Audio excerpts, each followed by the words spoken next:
I understand why writers and analysts immediately spit out their NFL draft grades. The demand for any NFL-related content is certainly there, but these often turn out to be as useful and accurate as the mocks that preceded them. Just like the mocks, they can't see the future, and they lack a key component of every team's roster, the undrafted free agent. On today's edition of Let's Talk Battle Rap, this is the part 2 of the ATL Chapter 1 Proving Grounds recap, or how do we say this? We shouldn't even call this a recap because we're not going to fully recap anything. We're not going to call this a plus minus because we're not going to plus minus anything. We're going to call this undrafted. As I said earlier, one of the guys undrafted, some of the guys undrafted, Apollo, Bubba Ford, but the guy that went undrafted on my radar that just blew my mind away was So Severe. This guy's been battling on King of the Dot. He's done his thing. He battled Charlie Clips, but that battle, it was okay. But that was a big name thrown at him. But it seems like he figured out what to do. He was poised in his battle with Core Hendricks, and he looked really happy with the performance. Everybody said he had performance of the night. So in my eyes, I'm like, wow, the guy that might have had performance of the night went undrafted on my list.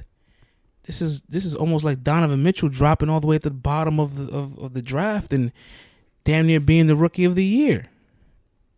He lost to Ben Simmons, but it is what it is. You could go either way. The point is, he went undrafted, so I felt like, I had to definitely get the insight of the undrafted prospect, talk to him a little bit, and really get the insides as to, how he felt about his performance, how he feels about his career, how he feels about his proving grounds, what's the future, what's the end goal of everything. So let's play this interview with So Severe, and I hope you guys like it. But first, Chef Trez. I need like 1 million blunts. Can you arrange that with me? Smoking, still the same black hippie. Bout peace, but keep the same thing with me. Case they get gang with me. Dig me, got me, copy with me. I ain't talking if you fools ain't listening. I drop gems like I'm tired of the benching. Bench once, stay at your door with the quickness. Pray to God that we all get forgiveness. Nigga, yeah, I'm on the come. Yo. My brother, man, what's going on, bro? It's France. What's going on, family? Ain't shit, man. I just I'm here in the studio, man. I'm chopping everything up. I had a whole bunch of content I was working on this weekend, and I got everything all fired up. And I was like, damn, you know what? My man followed me back, and I definitely wanted just to give him a quick call, talk to him about this weekend. And let me tell you something real quick, right? Yes. I made kind of a prediction video for the PG event, and I called it the mock draft. So I pretty much made like a draft board. If you follow sports, you know what I'm talking about. Like I made like a mock draft about who will be the PGs in this card to advance. And you know what? Yeah. I'll keep it a buck, bro. I had you undrafted. It's all good, man. That was the point. You know what I mean? Right. Yeah, I'm not known in the URL world. I had my little battle with Gwitty on Gates of the Garden. That was really just my recent kind of success with the crowd. I've really been shaking in King of the Dot over there in Canada. I've been doing my runs over there. So I was expecting people to either not really know who I am or think that, I was going to come in with that King of the Dot bag. You know what I mean? Right. But I was impressed, man. You were really poised. Like, you had a little bit of everything. You knew what to do, in a sense. Oh man, appreciate it, bro. Yeah, man. I've been doing it. I'm pretty well respected and well known in Atlanta. I've been out here for a minute doing my little thing. Just recently starting to get a little notoriety, mildly. And what caught my attention is that, like, during your battle, you kept screaming out, "This is my city." So then it hit me at that point. It's like, you know what? The bar for him at this point is good performance or nothing. Because he said it himself. This is his city. He needs to impose his will here. If he can't do it here, then, Right. Absolutely. And, I understand, there's, I yell, "This is my city," and I claim myself as the king of downtown Atlanta. Right. I'm the only battle rapper that lives in the city of, downtown Atlanta, Right. A lot of the great battle rappers that come from Atlanta aren't actually in the city.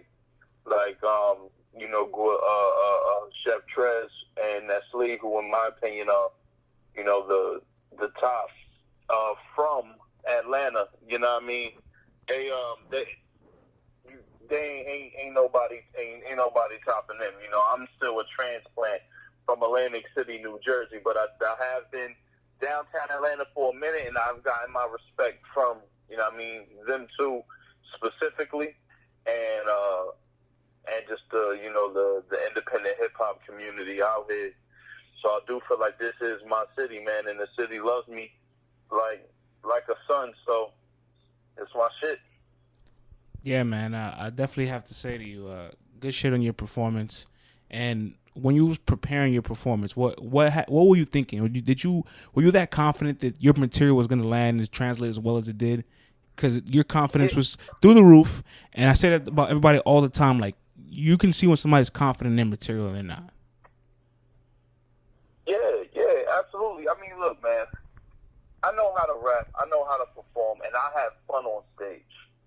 Yeah. I make sure I have a good time. I feel like if I'm having a good time, the crowd's going to have a good time. If I'm angry, pissed off, the crowd won't feel that way. If I'm trying too hard, the crowd's going to know. I battled Charlie Clips. I got 130,000 views versus Charlie Clips. Right. And I tried so hard on that battle, I looked corny. You know what I mean? Like, I over-prepared for the battle. I knew the battle front to back, and I wasn't myself. I just went there and just rehearsed and just rapped what I rehearsed. After that, I said, nah, man, I'm having fun. If y'all like it, dope. If y'all don't, I don't give a fuck. I had fun anyway. Y'all can say whatever y'all want. You know what I mean?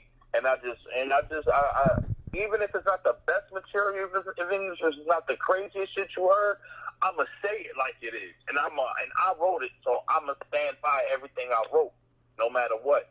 And I'm gonna present that shit like I wrote it. It's my creation, so I'm gonna fucking stand by it, and I'm gonna fucking rap that shit like it's mine. How hard is that to say to yourself, okay, I'm going to be myself, when we're in a constant world of adaptation and change, and people want the newest thing all the time. They want you to switch up your style or change to this environment, change to this crowd, change to this opponent. How hard is that to say, I'm just going to be me?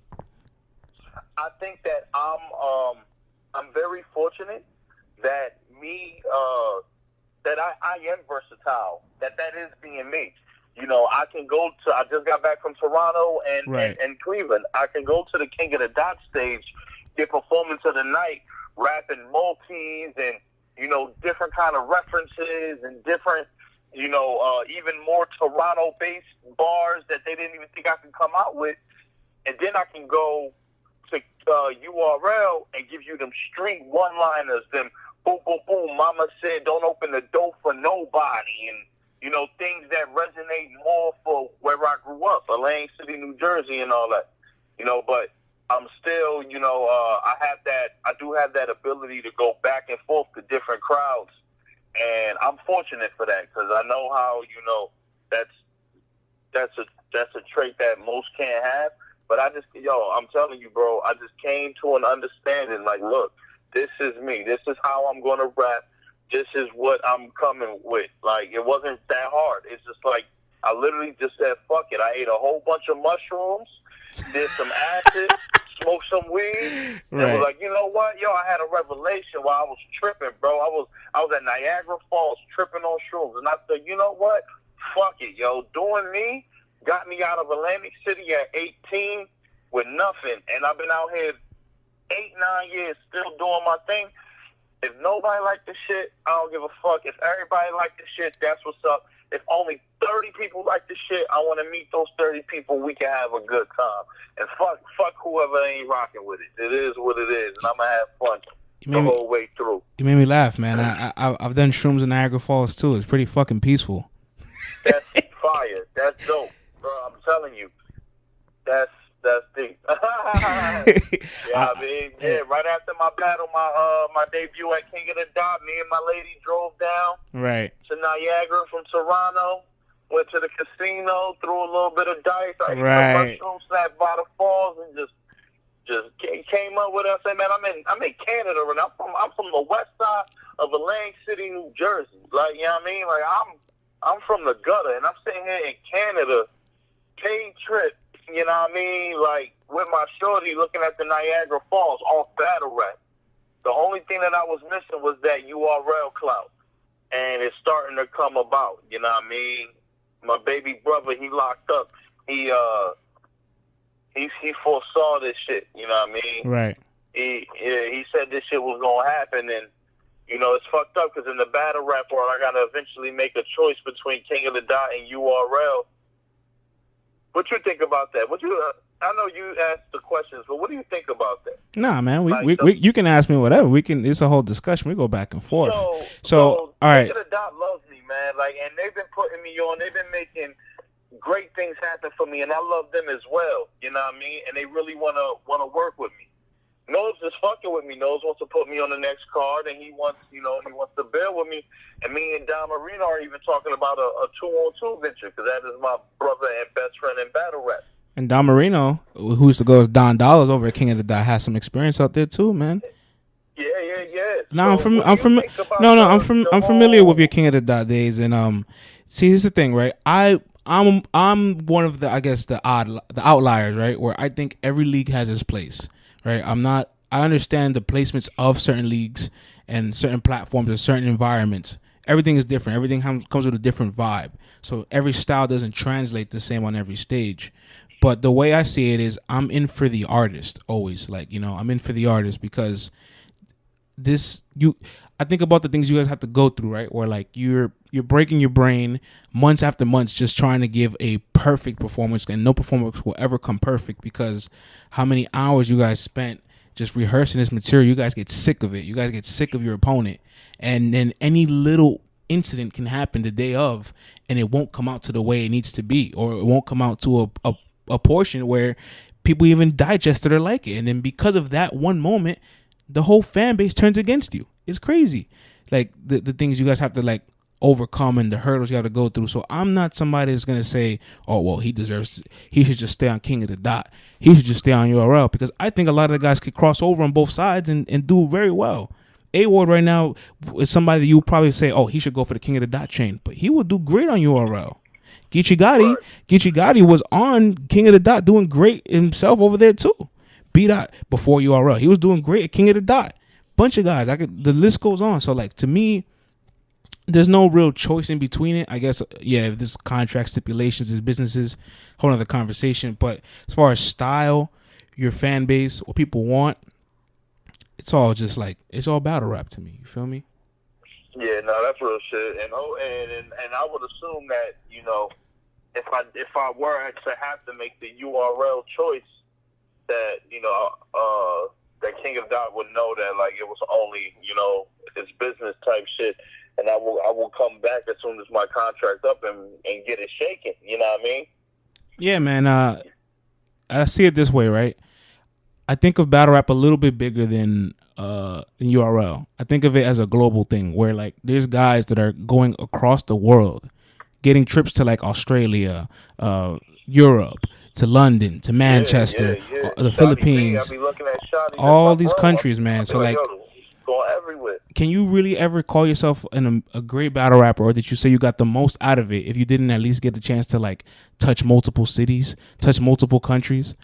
Even URL's going to London now, but prior to this year, URL did Proving Grounds in London. I'm sure you know Shocks the Rebel. URL found them first.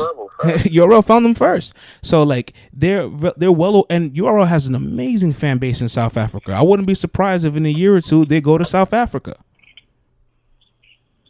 Battle rap in Russia and in the Philippines is way bigger than it is in the United States.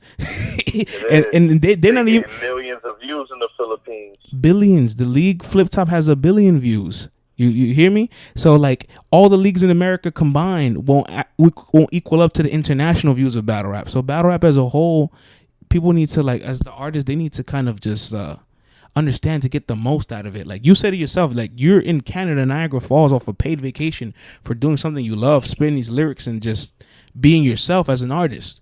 That shit is a humbling experience as alone. You know, the market is so saturated that sometimes people won't get the opportunity to put their mantle on being one of the greatest. They won't be one of the best fan favorites. Technology has changed. YouTube has changed. So now people won't get millions and millions of views like they were once before. things are just different times. But as a whole, who's to say you can't experience the shit for the fullest of what it's supposed to be? You know? Yeah, facts. Yeah, man. I'm So, I'm okay. I'm all for the So, I'm all let for the me- artist always. Yeah, you for the artist. I like that, bro. I appreciate that. So if you was me, if you was in my shoes, and you had to make a choice between King of the Dot and URL.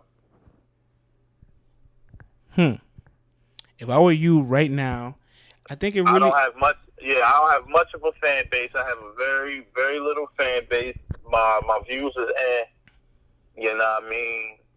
And so yeah, it's not like I'm B Dot. It's not like I'm A Ward who got a crazy fan base. You know what I mean? Well, I see it this way, right? I think of what's your goal, right? That's the first thing I gotta say. Like, what do I want from battle rap? Do I want to build a name? Do I want to be great? Do I want to compete? Do I want to just, enjoy my talents and take it for what it is? Because there's just guys that don't generate a lot of views. There's like the Red Flags of the world. He don't have a lot of views, but he loves the sport so much that he'll go to wherever to do it.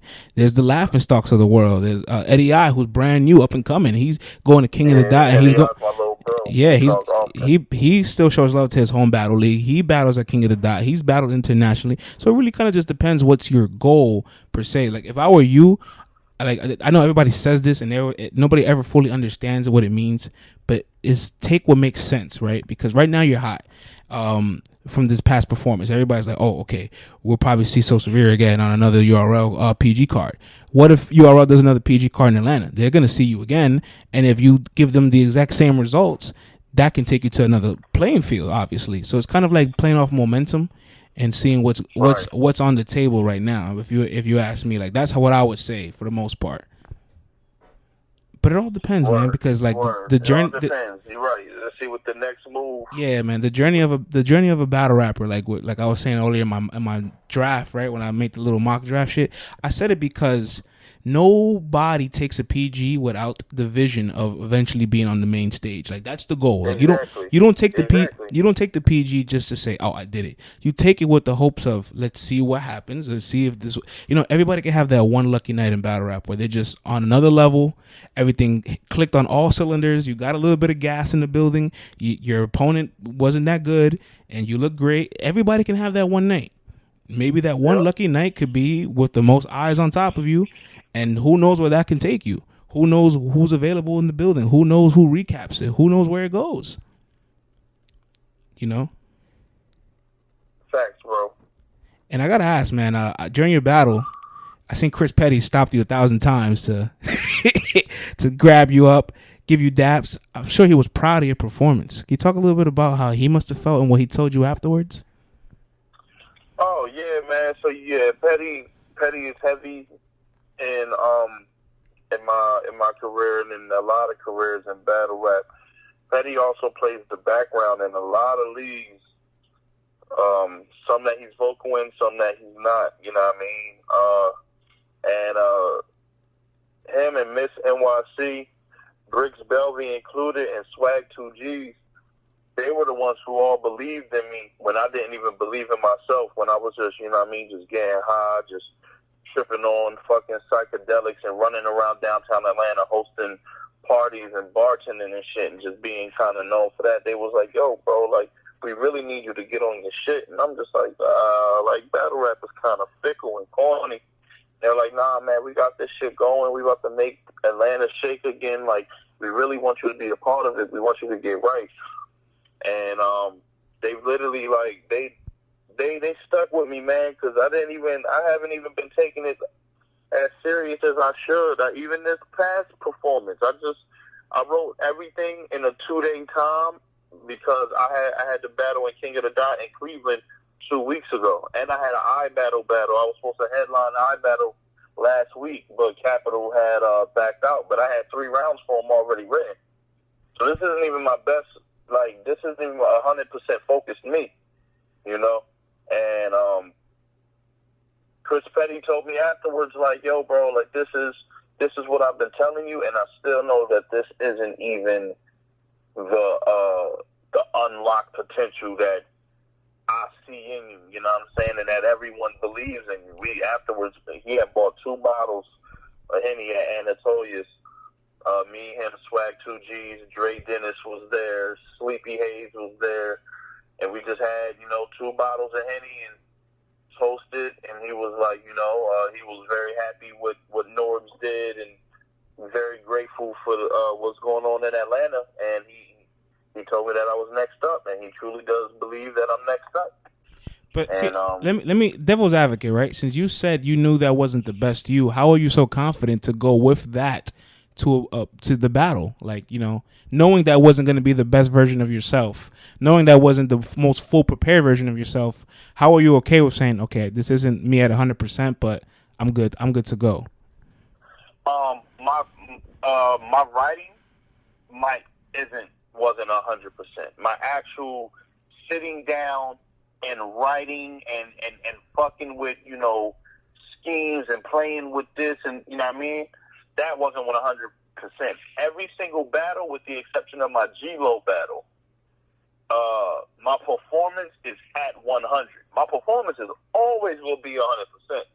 And I have the freestyle ability to be able to rebuttal at will, you know what I mean? I kind of kept the rebuttals at a minimum because they were calling time, you know what I mean? But in King of the Dot, me and Dallas Cash went 8 rebuttals each back to back, like just rapping our asses off. That was a record. You know, yeah, like we was wilding, you know what I mean? Mm-hmm. But I knew that my performance was going to outshine Court. And Court has a very good pen. I've been watching Court for a minute. But I knew his pen would possibly go on deaf ears in that building. So I was like, I'm going to come up with some performance shit, some, crazy shit, a little Norbs joke that I know people going to laugh at. Make the people laugh. That show was great. Yeah, man. Always see is your neck like when Norbs go live. I know everybody go laugh at that shit. They looked at him and he was like, yo, don't look at me. And he's like, it hit, but don't look at me like that. The fuck? Yeah, man. And, but I always got some shit like that. Some funny shit. Some like, I want you to be entertained. Like, regardless, people are going to say what they want in the comment section. Who win, who lose, yada, yada. It's bigger than that. It's bigger than the 2-1s. It's bigger than all that. It's about entertainment. Yeah, I want you to see me again. You can say I lost, but I want you to be entertained enough to where you want to see me again, so you can fly me to fucking Albuquerque, New Mexico, or fly me to fucking Tacoma, Washington, get me a room, and fucking pay me a couple dollars so I can fucking rap in your city and have a good time with people and make new friends and shit. That's what I want. That's what I want. I want to travel, get paid to travel, just rap and meet new people all over the world. And spread the good vibes through gun bars and shit talking. Yo, man, I'm humbled to hear all this, man. And I seen you after the battle, like everybody acknowledging you, and you were just humbly, like, really grateful for the feedback. And even though how confident you were in the material, you were even more happy. Just everybody was satisfied, and I really like that about you. So man, thank you, bro. I truly want the people to be entertained, man. Like, if the people are entertained, then I'm happy. It's cool. Like, I fucking had debatable, like me in Casino. Some people say I lost that battle, but I'm like, but were you entertained? They're like, yeah, you did amazing. It was dope. It was an amazing battle. All right. I appreciate your opinion. You had a great time, then that means I won. You know what I mean? Yeah, man. And I'm blown away, man. You undrafted on my mock board. How did I miss it? Yeah, bro, that's what's up, man. I came out. Who was undrafted that ended up? So let me tell you my picks, and then let me tell you who I think went undrafted. My number 1 was a Gunpowder Pat. Number 2 was Don. Number 3 was Gage. Then my second round, I had J Slash, G-Lo, and I thought Asylum was going to do very well. But undrafted that shocked me was you and Apollo. And I like Bubble Ford a lot. I like Bubble Ford for his youth. He's still a little sloppy, has a lot to work on, but the youth is like, wow, there's a lot of potential. How old is Bubba? Man, I think that guy's still in high school. He's like 18 and 19, bro. Oh, that's crazy. I had no idea. Right? That lets you know it's like, damn, if you know this much this young, there's potential. There's a high ceiling. Yeah, the do-rag gives him 10 years. I thought he was at least 28. He's a young bull, man. He's a young bull. Yeah, that's fire. I like that. I do like that. Yeah, man. Yeah, that's what's up. Yeah, no, it's cool that I went undrafted. You know what I mean? I come back around next year. I'm cool with it because, like, Right. the way I even got on the card was like, people was like, oh, how the fuck so severe get on the card? And truly, it was the people. The people voted me on. Like, you know what I mean? They got my name wrong on the card because they went off of people tagging me on Facebook. They put my Facebook name on the card. I saw that and I was like, huh? What? I'm like, he changed his name? No, man, I didn't change my name, and it's cool because Xavier Dios is my pseudonym when I write other things, you know what I mean? Right. But So Severe, is the battle rap name. That's my verse track. So I want the, credentials on my verse tracker for, and of course. But it's funny because some people at King of the Dot thought that I was changing my name to kind of switch up. You know what I mean? Live a double life and right. shit, motherfucker. You know what I mean? Fucking Robin and Nightwing type shit. Right. But fucking no, man. They just went off of my Facebook name because I got tagged so much when they was like, yo, we doing the PGs in Atlanta who deserve a shot. And so many people tagged that name. They thought that was my fucking battle rap name. That's fucking hilarious, bro. So I literally was a nobody, bro. Like, can't nobody knew me, bro. And I just jumped on a card. You feel me? And damn near left with the performance of the night, man. So Severe, bro. I got. People say performance of the night. You feel me? I'm gonna listen to the full people. Yo, man, we gotta do a full episode sometime soon, man. Yeah, you stay in Atlanta or no? I'm in New York, man. I was in Atlanta for the weekend, and I heard they might be doing it again. So shit, I might swing by, and if you back on there again, we're gonna talk about what to put you on the draft, man. Yo, yeah, absolutely, bro. I gotta move up on the draft, man. I'm trying to get on my Sam Bradford. You know what I mean? Heard you. My brother, man, thank you for your time, man. I'll definitely get you on. I'll get you on again soon. You, yeah, man. Holla at me whenever, bro. I appreciate you. You're ready, man. Have a good one. You too. Peace.